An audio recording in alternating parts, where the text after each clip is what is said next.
नमस्कार मेरे प्यारे दोस्तों। मैं पीयूष द्विवेदी एक बार फिर से लेकर आ गया हूं आपके लिए ग्राम्य समाज एवं विकास का एक नया टॉपिक, जिसका नाम है केंद्र सरकार की योजनाएं। आज हम बात करेंगे केंद्र सरकार की योजनाओं के बारे में, जो कि विशेष उत्तर प्रदेश के लिए किए गए हैं। उत्तर प्रदेश को एक विकसित राज्य बनाने के लिए ग्राम्य विकास विभाग द्वारा ग्रामीण क्षेत्रों को सुनियोजित आर्थिक विकास, अवस्थापना, संसाधनों के सतत निर्माण, रोजगार के सतत अवसर सृजित करने की प्राथमिकता दी गई है। सीधी सी बात अगर हम कहें तो उत्तर प्रदेश को एकदम विकसित राज्य बनाने के लिए जो भी सफल कार्य हो सकते हैं वो सब किए गए हैं केंद्र एवं सरकार राज्यों के द्वारा। जैसे कि हमारा रोजगार हो गया, और पेंशन प्लान, और ये ऐसे बहुत सारी चीज़ें जनधन योजना, डिजिटलाइजेशन, ये इन सब के बारे में जानकारी दी गई है। ठीक है। और ये सभी कार्यक्रम जो पोषित विभिन्न योजनाएं कार्यक्रम संचालित किए जा रहे हैं, योजनाओं का प्रत्येक स्तर पर प्रत्यक्ष लाभ जन सामान्य को मिल सके, हर किसी को पहुंच सके इसका लाभ। इसके लिए ग्रामीण विकास योजनाओं में पंचायती राज संस्थाओं की भी भागीदारी प्राप्त की जा रही है, यानी कि प्रधान और लेखपाल वगैरह इन सब के द्वारा। ठीक है। ग्रामीण विकास योजनाओं के प्रभावी नियोजन, कार्यान्वयन, अनुश्रवण एवं अनुसरण तथा समन्वय की दृष्टिगत 1985 में आयुक्त ग्राम विकास का पद सृजित किया गया था। आयुक्त के माध्यम से राज्य स्तर से लेकर मंडल, जनपद, विकासखंड एवं ग्राम सभा इकाई तक विकास हेतु सघन प्रयास किए जा रहे हैं। इसके लिए राज्य सरकार, केंद्र सरकार द्वारा विभिन्न योजनाएं चलाई जा रही हैं।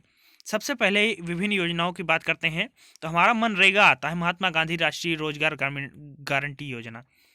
भाई गारंटी के साथ इसको दिया जा रहा है तो गारंटी बोला गया। ठीक है। सबसे पहले इसका नाम नरेगा था।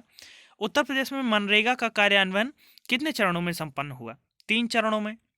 युक्ति ज्ञान क्या कहती है भैया? योजना का प्रारंभ प्रथम चरण का 2 फरवरी 2006 को 22 जनपदों में हुआ था। दूसरा चरण 15 मई 2007 को 17 एवं अतिरिक्त जनपदों में। तीसरा चरण 1 अप्रैल 2008 से सभी जनपदों में, मतलब कोई भी एक ऐसा जनपद बाकी नहीं बचा जिसमें ना हुआ हो। इस योजना का प्रमुख उद्देश्य क्या था? एक वित्त वर्ष में कम से कम 100 दिनों की गारंटी युक्त मजदूरी रोजगार उपलब्ध कराना। ठीक है। इस योजना के अंतर्गत केंद्र और राज्य सरकारों का अंश कितना था? 75 और 25, यानी कि 75% जो है केंद्र सरकार लेता था और 25% राज्य सरकारों का अंश था। ठीक है। युक्ति ज्ञान क्या कहती है भैया? इस योजना के अंतर्गत भारत सरकार द्वारा अकुशल मजदूरी पर 100% अंश, सामग्री अंश पर भारत सरकार का 75% अंश एवं राज्य सरकार का 25% अंश। समझ रहे हैं? मतलब जो काम करने के लिए जो लोग जाते हैं अकुशल मजदूरी पर, सब इनका 100% अंश होता था केंद्र सरकार का, सॉरी, और राज्य सरकार का अंश होता था 25%। वो भी इस बात पर, जैसे हमारे पल्ला हो गया, फरुआ हो गया, खेत हो गया, जमीन हो गया, ये जो होता था, जो लगता था, ठीक है, सामग्री जो भी लगती थी, इस पर 75% अंश सरकार देती थी और 25% अंश राज्य सरकार देती थी। चलिए आगे बात करते हैं राष्ट्रीय ग्रामीण आजीविका मिशन। ग्रामीण क्षेत्रों में निर्धनता निवारण के लिए एक राष्ट्रीय कानून ग्रामीण आजीविका मिशन की शुरुआत केंद्र सरकार ने कब की? 3 जून 2011 को। इसका मुख्य उद्देश्य जो है राष्ट्रीय ग्रामीण आजीविका मिशन की शुरुआत केंद्र सरकार ने कहाँ से किया था? राजस्थान के बसवाड़ा जिले में। प्रमुख उद्देश्य ये था, इस मिशन का उद्देश्य 2024-2025 तक सभी ग्रामीण परिवारों को संगठित करना और उन्हें तब तक संपोषित करना और सहायता देना जब तक कि वह दयनीय इस गरीबी स्तर से ऊपर नहीं उठ जाते। चलिए आगे आते हैं ग्रामीण प्रधानमंत्री ग्राम सड़क योजना के बारे में। प्रधानमंत्री ग्राम सड़क योजना का कार्यान्वयन पूर्णतः केंद्र पोषित योजना के रूप में प्रदेश में कब किया गया? 25 दिसंबर 2012 से। इसके बारे में और जानकारी करते हैं। 2001 की जनगणना के आधार पर कितनी जनसंख्या तक गांवों को पक्की सड़क से जोड़ना था? मैदानी क्षेत्रों में 500 अथवा इससे अधिक जनसंख्या व नक्सल प्रभावित क्षेत्रों में 250 तक की आबादी वाले गांव। युक्ति ज्ञान क्या कहती है? 2001 की जनगणना के आधार पर चिन्हित 500 या उससे अधिक की आबादी वाले गांवों को नक्सल प्रभावित जनपदों में 250 या उससे अधिक आबादी वाली ग्रामीण बसावटों की योजना अंतर्गत आच्छादित किए जाने का लक्ष्य पूर्ण कर लिया गया है। वित्त वर्ष 2015-16 में भारत सरकार द्वारा फंडिंग पैटर्न में क्या बदलाव किया गया? प्रधानमंत्री सड़क योजना के केंद्रांश 60% एवं राज्यांश 40% कर दिया गया। आदर्श ग्राम योजना, ये इसका प्रारंभ 2015-16 में हुआ। इसका मुख्य उद्देश्य था 100% केंद्र द्वारा क्या था? आदर्श ग्राम योजना किसके द्वारा वित्त पोषित है? 100% केंद्र द्वारा।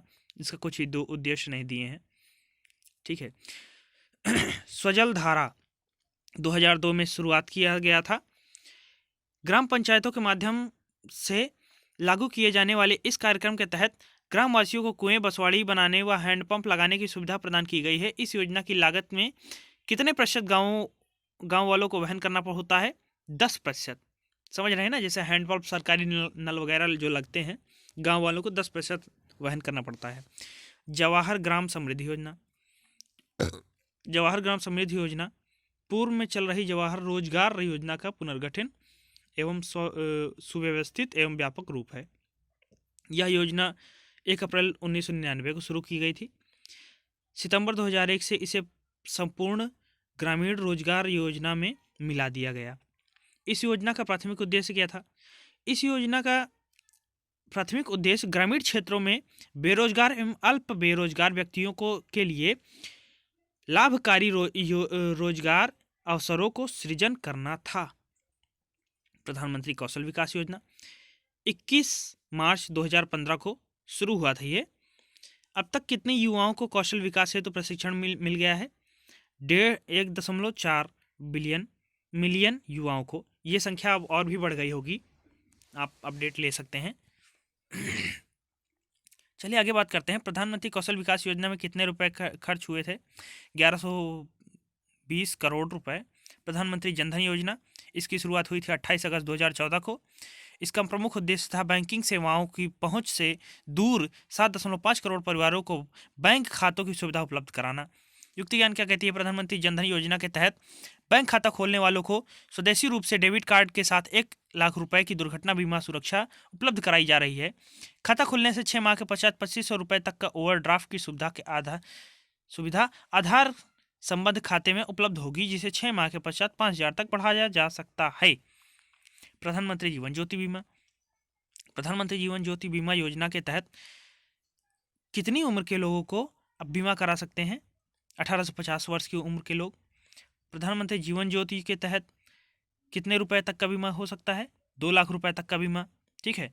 सन 2022 के तक सबके लिए आवास, शहरी आवास हेतु राष्ट्रीय मिशन, इसकी शुरुआत 17 जून 2015 को हुई थी। इसमें सब्सिडी के माध्यम से कमजोर वर्ग के लिए मकान बनाने के लिए दिए गए ऋण पर किस दर से सब्सिडी प्राप्त होगी? 6.5%। सूखा अंशंकित क्षेत्र, इसका प्रारंभ 1973 में हुआ था। युक्ति ज्ञान ये कहती है कार्यक्रम का उद्देश्य सूखे की संभावना वाले चुनिंदा क्षेत्रों में भूमि, जल एवं अन्य प्राकृतिक संसाधनों का अनुकूलतम विकास करके पर्यावरण संतुलन को बहाल करना। 1 अप्रैल 1995 से यह कार्यक्रम जल संभर विकास के लिए तय किए गए साझा दिशा निर्देशों के तहत कार्यान्वित किया जा रहा है। मरुभूमि विकास कार्यक्रम 1977-1978 से शुरुआत हुई थी, काफ़ी पुरानी है भैया। यह कार्यक्रम 100% केंद्रीय सहायता के आधार पर कार्यान्वित किया जा रहा है, मतलब सब केंद्र सरकार देगी। इसका विकास का मुख्य उद्देश्य ये है मरुभूमि को बढ़ने से रोकने, मरुभूमि में सूखे के प्रभाव को समाप्त करने, प्रभावित क्षेत्रों में पारिस्थितिकी संतुलन बहाल करने व इन क्षेत्रों में भूमि की उत्पादकता तथा जल संसाधनों को बढ़ाने के उद्देश्य, ठीक है। सांसद आदर्श ग्राम योजना 11 अक्टूबर 2014 को शुरुआत किया गया था। इसके गांवों के समग्र विकास की इस योजना के तहत प्रत्येक सांसद से वर्ष 2016 तक 1 तथा वर्ष 2019 तक 3 गांवों में बुनियादी एवं स्थानगत ढांचा विकसित करने का आग्रह किया गया है, ठीक है भैया। सुकन्या समृद्धि योजना की बात करते हैं तो 22 जनवरी 2015 को इसकी शुरुआत हुई थी। सबसे पहला शुभारंभ पानीपत, हरियाणा से हुआ था, ठीक है। सुकन्या समृद्धि खाता खोलने में किसी भी डाकघर अथवा अधिकृत बैंक शाखा में कितनी आयु पर खुलवाया जाता है? जन्म के समय या 10 वर्ष की आयु तक बच्ची कोई है तो उसका खाता खुलवाया जा सकता है, ठीक है। राष्ट्रीय पेयजल मिशन स्थापना वर्ष था 1986 में। ठीक है, इसका नाम बदलकर राजीव गांधी पेयजल मिशन कर दिया गया 1991 में। और कुछ खास नहीं है इसमें। राष्ट्रीय खाद्य सुरक्षा योजना 2013 में इसकी शुरुआत की गई थी। इसका योजना के अंतर्गत निर्गम मूल्य क्या था? चावल 3 रुपये प्रति किलो, गेहूं 2 रुपये प्रति किलो, मोटा अनाज 1 रुपये प्रति किलो। ठीक है, खाद्य सुरक्षा योजना के अंतर्गत के तहत चिन्हित प्राथमिकता वाले परिवारों को प्रत्येक व्यक्ति को कितना अनाज मिलता था? 5 रुपये प्रति व्यक्ति, 5 किलो प्रति व्यक्ति। इस योजना के अंतर्गत खाद्यान्न कौन अब उपलब्ध कराता था? केंद्र सरकार हमेशा उपलब्ध कराती थी। ग्रामीण क्षेत्रों में आवास निर्माण हेतु ऋणों पर 3% निम्न बिंदु की सब्सिडी। ग्रामीण क्षेत्रों में नई आवासीय इकाइयों के निर्माण तथा पहले से मजबूत पक्की आवासीय इकाइयों के प्रोन्नयन के लिए कितने रुपए तक के ऋणों पर 3% बिंदु की रियायत प्रदान की जाती है? 2 लाख तक। इस योजना का संचालन किसके माध्यम से किया जाता है? इस योजना के राष्ट्रीय आवास बैंक के माध्यम से। ठीक है, स्वच्छ भारत मिशन 2 अक्टूबर 2014 को शुरुआत की गई थी गांधी जी की याद में।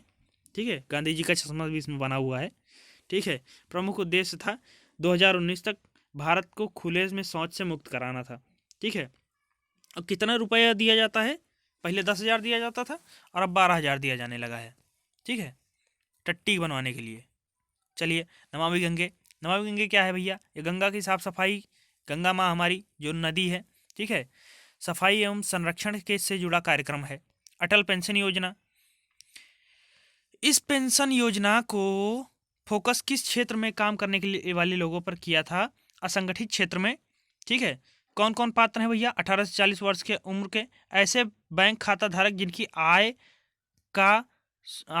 कर योग्य नहीं है और जो किसी अन्य वैधानिक सामाजिक सुरक्षा योजना का लाभ नहीं उठा पा रहे हैं।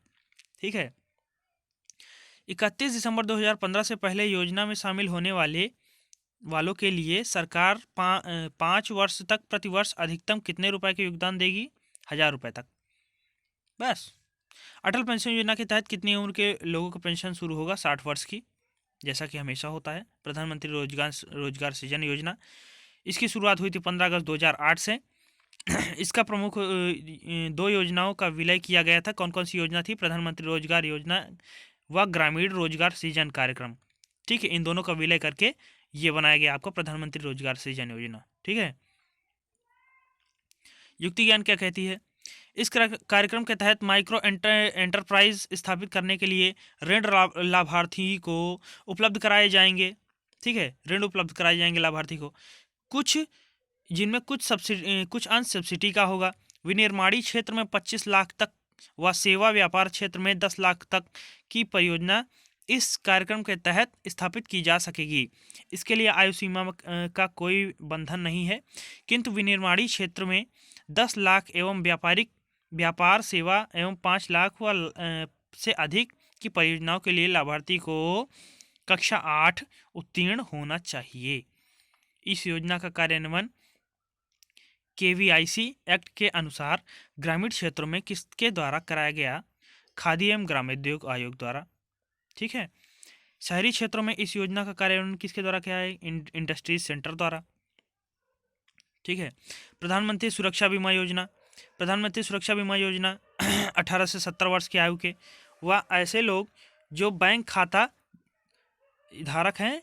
ठीक है, इस योजना में शामिल होने वाले इच्छुक लोगों को प्रतिवर्ष कितना प्रतिशत ब्याज चुकाना होगा? 12 रुपये प्रतिवर्ष। ठीक है, इस योजना के तहत दुर्घटना के कारण मृत्यु होने पर बीमा राशि 2 लाख रुपए तथा पूर्ण अपंगता की स्थिति में भी 2 लाख रुपए मिलेगा।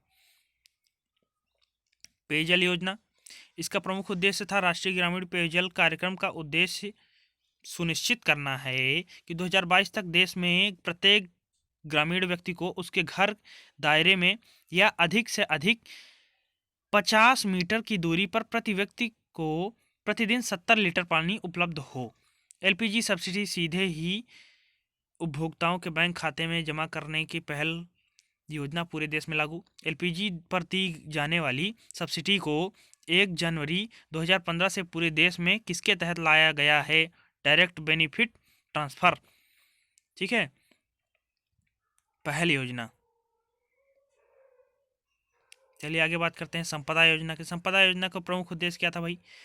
खाद्य प्रसंस्करण को बढ़ावा देना। इसे स्वीकृति कब प्रदान हुई थी? 3 मई 2017 को। युक्ति ज्ञान क्या कहती है भैया इसके बारे में? इस योजना को देश में न केवल खाद्य प्रसंस्करण क्षेत्र की वृद्धि को गति प्राप्त होगी, बल्कि यह किसानों को बेहतर मूल्य दिलाने तथा किसानों की आय को दोगुनी करने, विशेष रूप से ग्रामीण क्षेत्रों में रोजगार के भारी अवसरों को सृजन करने, कृषि उपज की बर्बादी में कमी लाने, असंस्करण तथा प्रसंस्कृत खाद्य पदार्थों को निर्यात के स्तर को बढ़ाने की दिशा में एक बड़ा कदम है। डिजिटल साक्षरता मिशन, प्रधानमंत्री ग्रामीण डिजिटल साक्षरता मिशन, इसे मंजूरी मिली थी 8 फरवरी 2017 को। इस अभियान का उद्देश्य ये था कि 2019 तक 6 करोड़ ग्रामीण परिवारों को डिजिटल रूप से साक्षर बनाना। ये विश्व का सबसे बड़ा डिजिटल साक्षर कार्यक्रम होगा, पूरे विश्व का, समझ रहे हैं? कुसुम योजना। कुसुम योजना क्या है? किसान ऊर्जा सुरक्षा एवं उत्थान महाअभियान। इसका उद्देश्य ये है कि देश में सिंचाई के लिए इस्तेमाल होने वाले सभी पंपों को सोलर आधारित बनाया जाएगा। योजना के तहत 2022 तक देश में 3 करोड़ पंपों को बिजली या डीजल की जगह सौर ऊर्जा से चलाया जाएगा। इसमें किस प्रकार के पंपों को शामिल किया जाएगा? डीजल से चलने वालों को खासकर। केंद्र सरकार की प्रमुख योजनाएं, ये तो भैया आप हो चुका है यार, ठीक है। तो ये थे हमारे कुछ योजनाएं केंद्र सरकार की, ठीक है। उम्मीद है आप सभी लोगों को समझ में आया होगा। ना समझ में आया हो तो एक बार फिर से इस वीडियो को रिपीट करके देख लेना, और आगे भी मैं वीडियो लेके आऊँगा, क्योंकि ये अभी आधी ही है, अभी आधी और करेंगे। तो भैया लाइक कीजिएगा, सब्सक्राइब कीजिएगा हमारे चैनल को, और शेयर जरूर ज़्यादा से ज़्यादा कीजिए, ताकि और भी लोग आएँ हमारे साथ जुड़ें, हमको सपोर्ट कीजिए, ताकि हम और अच्छे से वीडियो बना सकें। धन्यवाद दोस्तों, मिलते हैं अगले वीडियो में। Bye bye and take care.